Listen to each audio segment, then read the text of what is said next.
Assalamualaikum warahmatullahi wabarakatuh. Perkenalkan sebelumnya, saya Fira Audila. Kali ini saya akan memaparkan materi tentang kerajaan Islam di Nusantara. Nah, pada video ini saya hanya membahas kerajaan Islam Nusantara di Pulau Jawa saja, yaitu Kerajaan Demak, Kerajaan Banten, dan Kerajaan Cirebon.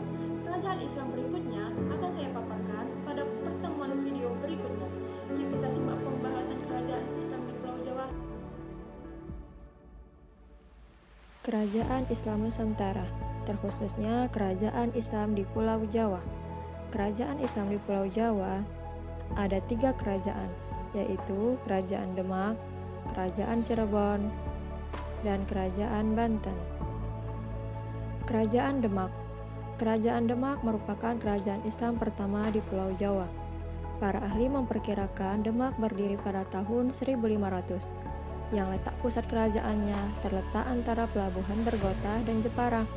Raja-raja yang memerintah di Demak yaitu Raden Patah sebagai pendiri dan raja pertama, Pati Unus, Sultan Trenggono, dan Sunan Prawoto.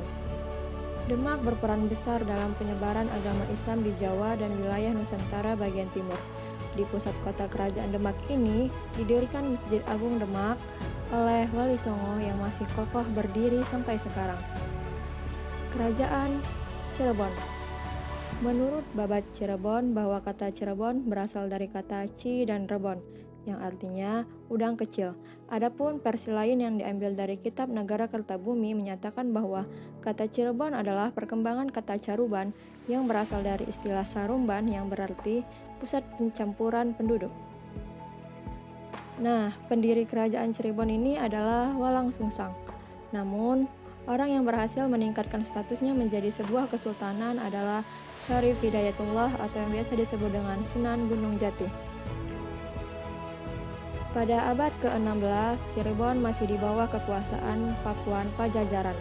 Pada tahun 1479, Pangeran Cakrabuana mengundurkan diri dari tampuk pimpinan kerajaan Pukungwati. Dan pada tahun 1568, Sunan Gunung Jati wafat. Kemudian Fatahillah menggantikan beliau.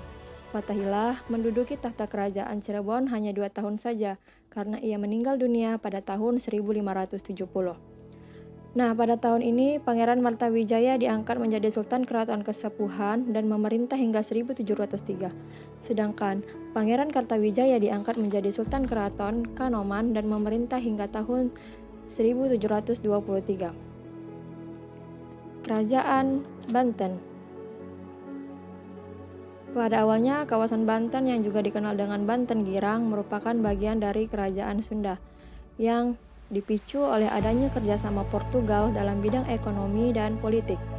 Hal yang dianggap dapat membahayakan kedudukan kerajaan Demak selepas kekalahan mereka mengusir Portugal dari Melaka tahun 1513.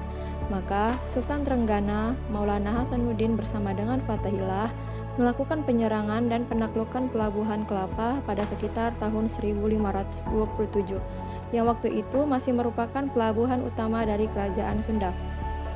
Seiring dengan kemunduran Demak, terutama setelah meninggalnya Trenggana, Banten yang sebelumnya di bawah kekuasaan kerajaan Demak mulai melepaskan diri dan menjadi kerajaan yang mandiri. Datanglah Maulana Yusuf, putra dari Maulana Hasanuddin. Ia naik tahta pada tahun 1570 dan melanjutkan ekspansi Banten ke kawasan pedalaman Sunda dengan menaklukkan Pakuan Pajajaran pada tahun 1579. Timbulnya permasalahan-permasalahan. Masa Sultan Ageng Tirtayasa bertahta 1651 sampai 1682 dipandang sebagai masa kejayaan Banten. Di bawah dia, Banten memiliki armada yang begitu mengesankan. Lalu, pada sekitar tahun 1680 muncul perselisihan dalam Kesultanan Banten akibat perebutan kekuasaan dan pertentangan antara Sultan Ageng dengan putranya Sultan Haji.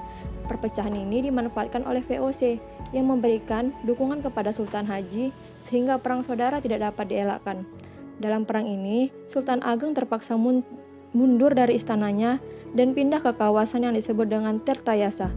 Pada 28 Desember 1682, kawasan ini dikuasai oleh Sultan Haji bersama VOC. Lalu pada 14 Maret 1683, Sultan Ageng tertangkap kemudian ditahan di Batavia.